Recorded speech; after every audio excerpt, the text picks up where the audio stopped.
بعد از سالها لباس شستن تو حیاط، توی برف، بارون، به قول ما کردا چاخون، حسابی زحمت کشیدن، دیگه وقتش من خستگی در کنم. واسه همین امسال رو بعد از عملی که داشتم توی خونه لباس میشورم. درسته شاید یه خورده اذیتش بیشتر باشه، ولی خیالم راحته که استخون درد نمیگیرم، شب بیداری ندارم از درد پام و اینجوری بچه ها هم پشت سر من اذیت نمیشن. و لباس ها رو توی خونه میشورم و از این فویلا هم زیر دستم پهن میکنم تا خونه خیس نشه، حالا آشپزخونه کفش خیس نشه و رطوبت نکشه.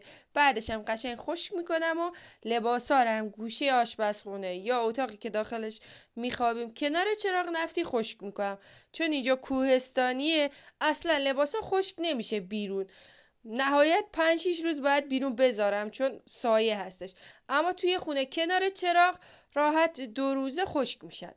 من گلنار بانو هم یه دختر پرتلاش روستایی. خوشحال میشم به صفم سر بزنی و از من به عنوان یک خانم روستایی حمایت کنی رفیق جون.